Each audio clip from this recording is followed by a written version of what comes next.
Hola con todos, mi nombre es Elizabeth Castillo y les voy a hablar acerca de la evaluación del calcio iónico frente al calcio total. Como primer punto vamos a recordar cuál es el papel del calcio en el organismo y su distribución en el cuerpo respectivamente. Entonces el calcio se considera como el catión más importante del cuerpo humano, ya que se encuentra principalmente formando el esqueleto mineral y este se va a encontrar como cristales de hidroxiapatita en el esqueleto. El adulto contiene alrededor de 1 a 1,3 kilogramos de calcio. Este contenido óseo, alrededor del 99% se encuentra tanto en huesos como dientes y el 1% como parte del fluido corporal. Del 1% de calcio en el fluido corporal, el 0,1% se encuentra en el líquido extracelular y el porcentaje restante se encuentra en células de tejido blando. Como parte del tejido extracelular, el calcio se va a encontrar tanto en el plasma sanguíneo como en el fluido intersticial. En el plasma sanguíneo, el calcio se va a encontrar contenido con alrededor del 8,7 milimoles con una concentración de 2,5 milimoles sobre litro, de los cuales el 50% equivale al calcio iónico, el 45% al calcio unido a proteínas y el 5% al calcio formando complejos. Como nombré anteriormente, el calcio en el plasma se encuentra en forma de calcio ion 2 más en 3 fracciones, unido a proteínas plasmáticas que por lo general tienen cargas negativas como la albúmina y las globulinas, el calcio formando complejos con otros iones orgánicos e inorgánicos como fosfatos, lactato, bicarbonato, citrato y el calcio iónico no unido libre que se considera como la fracción fisiológicamente activa en el cuerpo. Dado que el calcio es un componente muy importante de los huesos, sus requerimientos van a depender de la edad, siendo em, mayores en la etapa de crecimiento. Los alimentos más ricos en calcio por lo general son los productos lácteos y estos van a ser absorbidos, como podemos ver en el gráfico, en el intestino. La absorción va a ser alrededor del 20 al 75% de calcio ingerido en la dieta. Esta absorción se va a realizar tanto en el duodeno como en el yeyuno y va a estar mediada por el calcitrol en forma directa y por la paratirina en forma indirecta. También hay ciertos factores que pueden contribuir en la absorción del calcio. En este caso es el pH ácido y los factores que pueden disminuir la absorción de calcio en el intestino va a ser la presencia del ácido fítico en ciertos cereales, así como los ácidos grasos y el oxalato. Las pérdidas renales de calcio son alrededor de 5 milimoles. Entre las principales funciones del calcio es que sirve como depósito en el esqueleto óseo. El calcio ionizado también interviene como cofactor enzimático en procesos de coagulación sanguínea, en la contracción muscular, en la conducción neural y señalización simpática y en la secreción de hormonas como la paratiroides y calcitrol. En sí, la evaluación del calcio iónico y el calcio total va a estar mediada por dos situaciones clínicas principales en las que la concentración del calcio total no va a reflejar con suficiente precisión la actividad del calcio ionizado. Y estas son, la primera, aquellas en las que el paciente se encuentre con una concentración de proteína sérica anormal, es decir, aumentada o disminuida.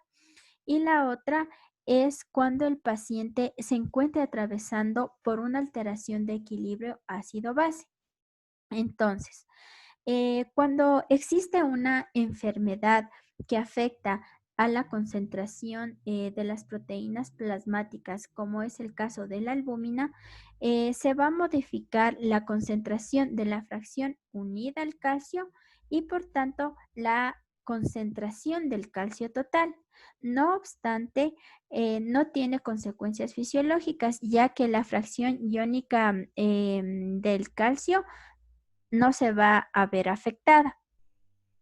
Entonces, por ejemplo, en un individuo que se encuentre atravesando un síndrome nefrótico, puede presentar una notable hipoproteinemia o hipoalbuminemia por pérdidas renales. Esto va a producir una concentración de calcio total baja. No obstante, esta hipoproteinemia va a ser aparente, ya que la concentración de calcio iónico está dentro de los valores normales.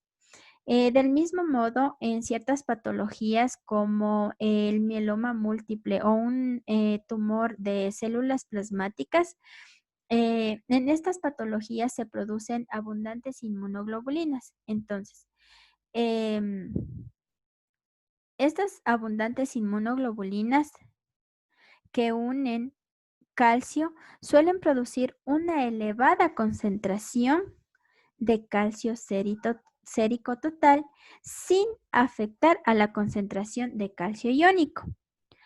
En otras situaciones, como cuando existe una alteración del equilibrio ácido-base, por ejemplo, el calcio va a competir con los protones para la unión a los puntos cargados negativamente, por lo que esta unión del calcio a las proteínas va a depender del pH sanguíneo. Entonces, cuando la mayor concentración de protones en la acidosis desplaza al calcio de su unión con la albúmina, aumenta el porcentaje de calcio iónico.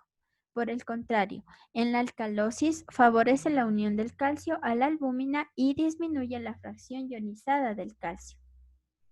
Entonces, la cantidad de calcio unido a las proteínas séricas va a ser directamente proporcional a la concentración de las proteínas. Entonces, si aumentan las proteínas séricas, va a haber un aumento de la concentración del calcio unido a proteínas y por ende un aumento de la concentración del calcio total. Si se disminuyen las proteínas plasmáticas, va a haber una disminución del calcio total plasmático también. Se produce el aumento tanto de la concentración de las proteínas séricas como del calcio total, pero el calcio ionizado va a permanecer significativamente sin cambios. Dado que la mayor parte de calcio unido a las proteínas en el suero se une a la albúmina, es el cambio en la concentración de albúmina sérica lo que es significativo para afectar la concentración del calcio total, por lo que la interpretación de los resultados de calcio total siempre deben incluir la debida consideración de la concentración de la proteína sérica que se quiere investigar, como en este caso la albúmina sérica. Entonces, para mitigar todo este efecto de las concentraciones anormales de las proteínas séricas y por ende la afección en la concentración del calcio total, se han diseñado ciertas fórmulas en donde se va a proporcionar la concentración del calcio corregido a partir del calcio total medido y la concentración de la proteína sérica. La fórmula más utilizada es la que podemos ver en la pantalla, que es igual a la concentración del calcio medido en milimoles por litro más 0.02 por 40 menos la concentración de la proteína sérica o la albúmina en gramos sobre litro. Cabe recalcar también que ninguna de estas fórmulas de correlación es completamente confiable, ya que para todos los pacientes se debe tomar en cuenta que existen muchos factores que pueden afectar la unión del calcio en patologías particulares de cada paciente.